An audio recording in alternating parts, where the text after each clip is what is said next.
కోటి మంది మహిళలను కోటీశ్వరులు చేయాలని ఒక మంచి ఆలోచనతోటి మన ముఖ్యమంత్రి రేవంత్ రెడ్డి గారు ముందుకు పోతున్నారు. స్వయం సహాయ సంఘాలు మీరు, మహిళా సంఘాలు మీరు ఏదైతే కార్యక్రమాలు చేసుకోవాలి, మీ కాళ్ళ మీద మీరు నిలబడాలి, ఎవరి మీద డిపెండ్ కావద్దు అన్న ఉద్దేశంతో మీకు ఎన్నో సదుపాయాలు అందించే విధంగా క్యాంటీన్లు కానీ, లేకపోతే టీ స్టాల్స్ కానీ, ఇప్పుడే మా మహిళలు కొంతమంది చెప్తున్నారు సెల్ఫ్ మీకు బస్సులు కూడా మీరు లోన్లు తీసుకొని బస్సులు లీజ్కి ఇచ్చే విధంగా, సోలార్ సిస్టమ్ని మీరు చేసుకునే విధంగా, అలాగే ఐకేపీ సెంటర్లలో కూడా దగ్గర మీరు ఈరోజు రైతుల దగ్గర ధాన్యం కొని కమిషన్ల ద్వారా కూడా మీరు ఈరోజు డబ్బులు సంపాదించుకునే విధంగా ముఖ్యమంత్రి రేవంత్ రెడ్డి గారు ఎన్నో స్కీములు, ఎన్నో వల్ల కూడా మీరు తయారు చేసే ఉత్పత్తుల్ని కూడా అమెజాన్ అనే ఒక పెద్ద కంపెనీతో మాట్లాడి వాటన్నిటిని కొని దేశ విదేశాలలో అమ్మే విధంగా కూడా ఒక ఆలోచన ఆయన ఒక రూపకల్పన చేస్తున్నారు. ఎందుకంటే మీరు ఎప్పుడైతే శక్తివంతులైతారో, మీరు ఎప్పుడైతే ఆర్థికంగా బలవంతులైతారో రాష్ట్రం కూడా అభివృద్ధి చెందుద్ది అనే ఒక ఆలోచనతో ఆయన ముందుకు పోతుంది. కాబట్టి ఆయన ఇదే కాదు, ఈ రాష్ట్రంలో ఉన్నటువంటి మనం తెచ్చుకున్న తెలంగాణ బంగారు తెలంగాణ కావాలన్న దిశగా ఈరోజు మీరందరూ చూస్తున్నారు. 200 యూనిట్ల కరెంట్ కానీ, 500 రూపాయల సిలిండర్ కానీ, అటుపోతే ఈ మధ్య కాలంలో కొత్త రేషన్ కార్డులు, సన్న బియ్యం, చాలా కార్యక్రమాలు ఈరోజు మన ప్రభుత్వం తీసుకుంటుంది. వీటన్నిటికి తోడు ఈరోజు చెప్పినటువంటి కార్యక్రమాలు కూడా తీసుకుపోవడం, ఈరోజు ఈ చీరల పంపిణీ కార్యక్రమం, ఇప్పుడే ఎమ్మెల్యే గారు కూడా చెప్పారు, పొద్దు నుంచి ఎమ్మెల్యే గారు కూడా ఏమంటారంటే మనం ఇచ్చేది వీళ్ళకి ఇస్తే అరే వాళ్ళ కుటుంబ సభ్యులు మిగతా వాళ్ళకు కూడా ఇవ్వాల్సిన అవసరం ఉంటుంది కదా అంటే, దానికోసమే నేను మేడంతో కూడా డిస్కస్ చేసిన, వాళ్ళకు కూడా ఆర్డర్స్ వచ్చినాయి. వాళ్ళు కూడా ఈ వైట్ రేషన్ కార్డు ఉన్నటువంటి వాళ్ళందరికీ కూడా చీరలు, అంటే పేదవారికి ఎట్టి పరిస్థితుల్లో చీర ఇవ్వాలన్న ఆలోచనతో పోతూ మంచి కార్యక్రమం. ఎందుకంటే ఎవరిని ఇబ్బంది పెట్టాలని కాదు, ఎవరిని బాధ పెట్టాలని కాదు, మనకున్న ఆర్థిక వనరులు ఎంత తక్కువ వాటిలోనే మనం మనం ఎట్లయితే సంసారం చేసుకుంటామో ఈ రాష్ట్రాన్ని కూడా అదే విధంగా నడపాల్సిన అవసరం ఉంటుంది. ఎన్నో కోరికలు ఉన్నాయి మనకు, ఎన్నో కావాలి, ఇంకా ఎన్నో చేసుకోవాలి. కానీ అవన్నీ చేసుకోవాలంటే మనకు ఆర్థిక వనరులు కూడా ముఖ్యం. కాబట్టి మనం జాగ్రత్తగా ఒకటి చేసుకుంటూ మనం అందరం కూడా మీ అందరినీ శక్తివంతులు చేయాలన్న దిశగా ముందుకు పోతున్నాం. ఇంత మంచి కార్యక్రమానికి నన్ను ఆహ్వానించారు. నిన్న రాత్రి అనుకున్న మీద కార్యక్రమం గురించి ఈరోజు చాలా పనులు ఉన్నాయి. ఎట్టి పరిస్థితుల్లో ఎమ్మెల్యే గారు, కలెక్టర్ గారు మీరు రావాల్సిన ఎట్టి పరిస్థితులు, ఎందుకంటే హాస్పిటల్ ఇప్పుడే చెప్పిండు అన్న, మంచి హాస్పిటల్ ఓపెన్ చేసినాడు. ఎందుకంటే మీకు కూడా దూరంగా పోకుండా ఇబ్బందులు కాకుండా ఉండాలని. అక్కడ ఈవెన్ డయాలసిస్ అంటే కిడ్నీ పేషెంట్లకు డయాలసిస్ కోసం మనం సిద్దిపేటకో ఎడుకో పోవాల్సి వస్తుందంటే అది కూడా కలెక్టర్ గారిని రిక్వెస్ట్ చేసిన నేను, మేడం ఎందుకంటే ఒక 5 మెషిన్స్ అన్న మనం ఇవ్వగలిగితే డయాలసిస్ మెషిన్స్, ఇక్కడ ఉన్నటువంటి పెద్ద మనుషులు చాలా మంది ట్రావెలింగ్ చేయలేరు కాబట్టి దూర ప్రాంతాలకు వాళ్ళకి సదుపాయాలు కలిపేయాలని కోరుకున్నాం. ఇవన్నీ కూడా జరుగుతాయి. మీరందరూ కూడా సుఖంగా ఉండాలి, సంతోషంగా ఉండాలన్నదే మా ఆలోచన. ఎందుకంటే ఇక్కడ వారిని గెలిపించినా నన్ను గెలిపించినా మీ ఆశీర్వాదం లేదు, మీ ఇద్దరం మీద కూర్చునే పరిస్థితి ఉండదు. మీ ఇద్దరం మీద కూర్చోగలిగిన అంటే మీ అందరూ ఆశీర్వాదం. కాబట్టి మా పార్టీ వేరైనా మేము డెఫినెట్ గా ఈ రోజు ఈ ప్రభుత్వం చేస్తున్నటువంటి పథకాలను ముందుకు తీసుకుపోతూ మీ అందరికి మంచి చేయాలని కోరుకుంటున్నాం. కాబట్టి మరొకసారి ఈ అవకాశం ఇచ్చిన వారందరికీ అభినందనలు తెలిసి సెలవు తీసుకుంటాం. మనకు ముఖ్య అతిథిగా వచ్చిన మన పార్లమెంట్ సభ్యులు గౌరవనీయులు చామల కిరణ్ కుమార్ రెడ్డి గారు మీ అందరినీ తన యొక్క వాక్ చాతుర్యంతో మీ అందరినీ ఒక ఇన్స్పిరేషన్ ఉండాలని చెప్పేసి తనే ఒక ఇన్స్పిరేషన్ గా ఉన్న,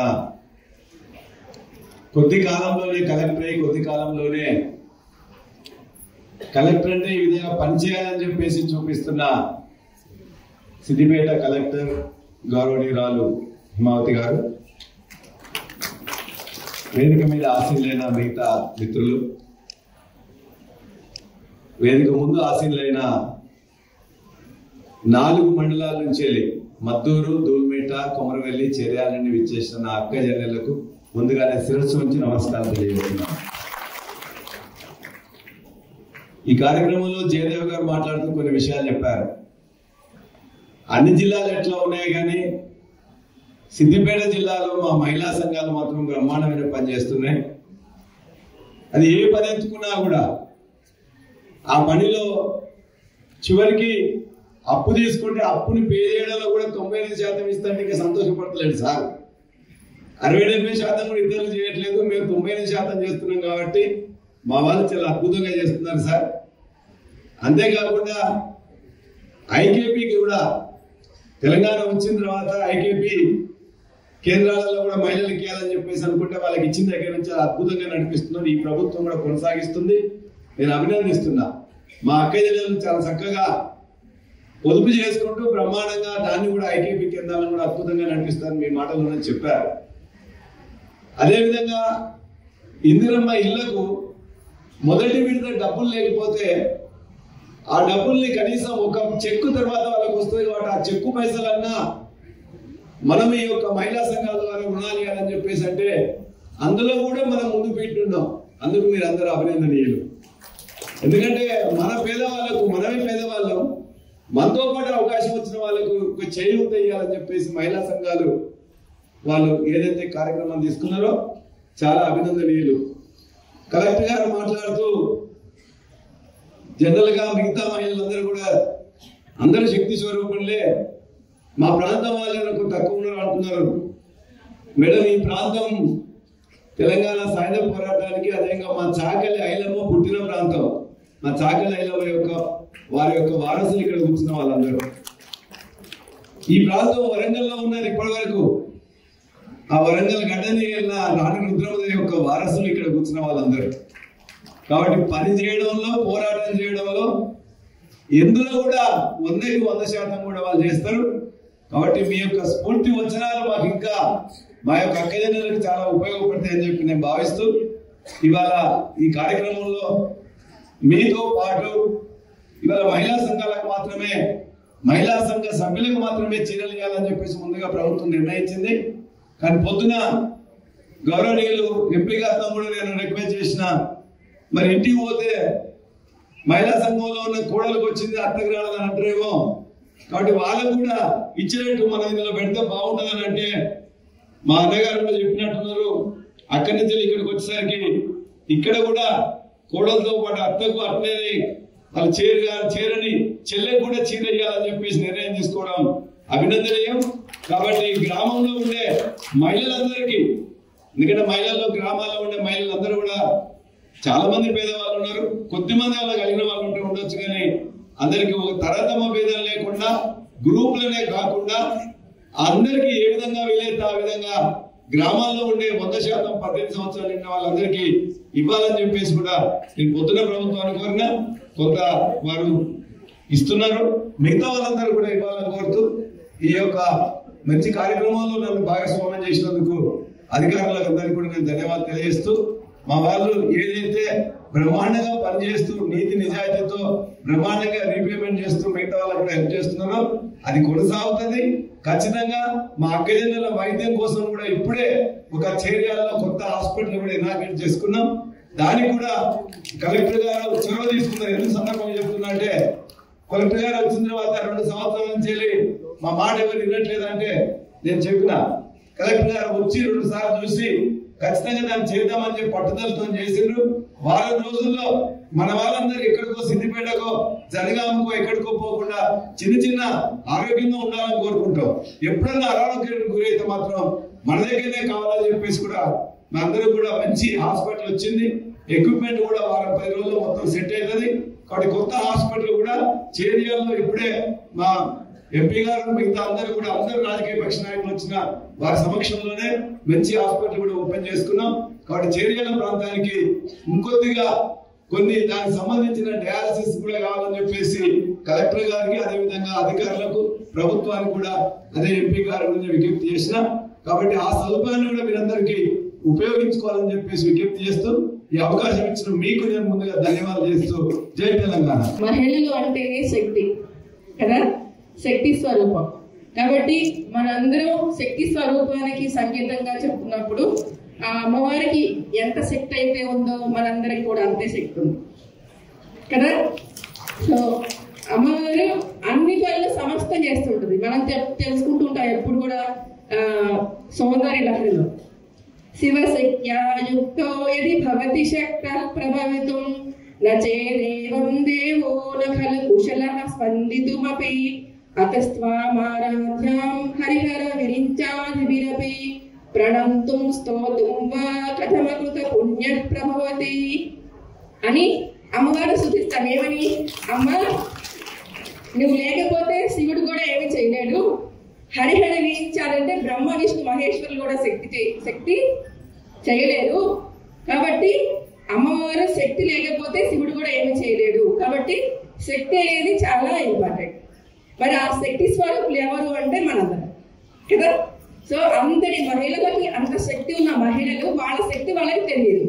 ఎందుకంటే చాలా సంవత్సరాల నుంచి ఎలా పెంచబడ్డారంటే నీకేం తెలియదు, నువ్వు ఇంట్లో కూర్చో, నీకు అంత అవగాహన లేదు, నీకేం తెలుసు అందరూ ఇంట్లో వాళ్ళ పెద్దవాళ్ళందరూ అంటే మహిళలు నిజంగానే కొన్ని రోజులకి ఏం అలవాటు పోయారు, నిజంగా నాకేం తెలియదు, అవునులే వాళ్ళు ఏం చెప్తే చేయడము లేకపోతే వంట చేసుకోవడం అనుకున్నారు. కానీ లేదు, మహిళలు అలా కాదు, మహిళ శక్తి స్వరూపులు, మీరు ఏ పైన చేయగలరు అని చెప్పి మనకి సెల్ఫ్ హెల్ప్ గ్రూప్స్ మనకి ఫార్మేషన్ స్టార్ట్ చేసినప్పటి నుంచి 30 సంవత్సరాల నుంచి మహిళలు మెల్లమెల్లగా పొదుపు చేసుకోవడము, వాళ్ళందరూ వాళ్ళ కుటుంబాన్ని సక్రమంగా చేసుకోవడము, పిల్లల్ని చదివించుకోవడము, వాళ్ళకి తెలిసినటువంటి ఉపాధుల్ని వాళ్ళు ఏర్పాటు చేసుకొని చక్కగా కుటుంబాన్ని నడుపుకుంటూ మీకు ఉద్యోగాలు చేసుకుంటాం. అదే రకంగా రకరకాల బిజినెస్లు కూడా మీరు అందరూ చేస్తున్నారు. అంటే ఏంటి, మీ శక్తి మెల్లమెల్లగా మీరు ఇప్పుడిప్పుడే తెలుసుకుంటూ ఉన్నారు. కాబట్టి మీరు అనుకుంటే కనుక ఏ పైన సాధిస్తారు. ఎందుకని మన దుర్గాదేవికి 8 చేతులు కనిపిస్తా ఉంటాయి, 8 చేతులు ఒకేసారి అన్ని పనులు చేస్తారు. అంటే ఏంటి, మల్టీ టాలెంటెడ్ అనమాట. సో మీ మహిళలందరూ కూడా అంతే కదా, ఇంట్లో పిల్లలు చూస్తారు, భర్తను చూస్తారు, బంధువులు చూస్తారు, అత్తమామలు చూస్తారు, తల్లిదండ్రులు చూస్తారు, అన్ని పనులు చేస్తారు. కాబట్టి మీ శక్తి మీకు తెలియదు. కాబట్టి ఏంటి, మనం అప్పుడప్పుడు గుర్తు చేసుకోవాలి, మన శక్తివంతులమి, మన శక్తి ఉంది, మనకి చాలా ధైర్యవంతులమి అనే విషయం మనకి. ఎందుకని మగవాళ్ళు పురుషులు శారీరకంగా వాడు శక్తివంతులు, దాన్ని మనం ఒప్పుకోవాలి. మహిళలు మానసికంగా శక్తివంతులు కదా. సో మానసికమైన శక్తి అనేది చాలా అవసరం.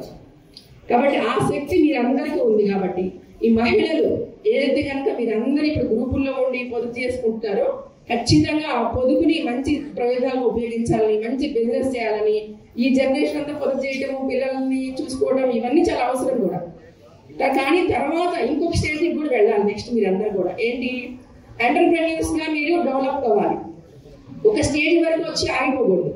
అందుకే మనకి సీఎం గారు మహిళలందరినీ 2034 నాటికి 1 కోటి మంది మహిళల్ని కోటీశ్వరులు చేస్తానని చెప్పారు. మరి కోటీశ్వరులు ఎలా అవుతారు, కేవలం ఈ చిన్న పనుల వల్ల కావాలి. కాబట్టి మనం ఏం చేయాలి, ఇంకా ఉన్నతంగా ఆలోచించి మనం ఎంటర్‌ప్రెన్యూర్స్ కావాలంటే కొంత స్కిల్ డెవలప్ చేసుకోవాలి, ట్రైనింగ్ తీసుకోవాలి. అందుకని PDDRDA గారికి, LDM గారికి వాళ్ళందరికీ చెప్పాను, ఎవరైతే మహిళలు ముందుకు వచ్చి ధైర్యంగా నిలబడతారో వాళ్ళకి ఫైనాన్షియల్ లిటరసీ కావాలి, అలాగే బిజినెస్ సంబంధించినటువంటి అవేర్నెస్ వాళ్ళకి కావాలి. కాబట్టి అవి చేయడం కోసం కొంతమంది మహిళల్ని సంవత్సరం మార్చి లోపల కొంతమందికి ట్రైనింగ్ చేయడం కోసం PDDRDA గారు ప్లాన్ చేస్తున్నారు. కాబట్టి మీరందరూ తప్పకుండా మన శక్తి స్వరూపులు అన్నాం కాబట్టి మనం మర్చిపోకూడదు. కాబట్టి ఇంకా ఉన్నతంగా మనందరం కూడా ఎదగాలి. ఓకేనా. సో మన కుటుంబాన్ని చూసుకుంటేనే ఎదగాలండి. కుటుంబం చాలా ఇంపార్టెంట్. కుటుంబంలో కనుక గెలవలేకుండా బయటికి వెళ్ళి మనం ఏ సాధించినా అది ఏమి సంపూర్ణంగా. కాబట్టి మన కుటుంబాన్ని చూసుకుంటూనే మనం అభివృద్ధిలోకి రావాలి. ఓకేనా. సో దానిలో భాగంగానే మీరు ఎదగడం కోసం ఇందిరాగాంధీ గారంటే ఎంత పేరంటే ఒక ఉక్కు మహిళలాగా మనం చెప్పుకుంటాం. అంటే ఈ కాలంలో జనరేషన్ అందరూ కలెక్టర్లు అవుతున్నారు, రకరకాల ఆఫీసర్లు అవుతున్నారు, అంతరిక్షంలో కూడా వెళ్తున్నారు. కానీ ఇవన్నీ అభివృద్ధి చెందిన కాలంలోనే ఇందిరాగాంధీ గారు ప్రపంచంలో భారతదేశాన్ని దృఢ సంకల్పంతో నడిపించారు. గవర్నమెంట్ ఆ రోజు పొలిటికల్ గా ఎంత ప్రాబ్లం వచ్చినా సరే. కాబట్టి ఆ ఇందిరాగాంధీ గారి పేరు పెట్టి ఇందిరా మహిళా శక్తి, శక్తి చీరలని చెప్పి మీకు ఓకేనా, ఆ ఇందిరాగాంధీ గారి సంకేతంతో ఇందిరాగాంధీ గారి పేరుతోటి మీకు ఈ పథకాన్ని మీకు పెట్టారు. కాబట్టి ఈ పథకాన్ని మీరు అందరూ కూడా బాగా ఉపయోగించుకోవాలి. ఇంకోటి మనకి పంచభూతాలు ఉంటాయి కదా. ఈ పంచభూతాలకి ఏంటి, మీరు ఇందాక చెప్పారు, స్వర్గం అన్నది ఎక్కడైనా పైనుంచి దించుతామన్నారు.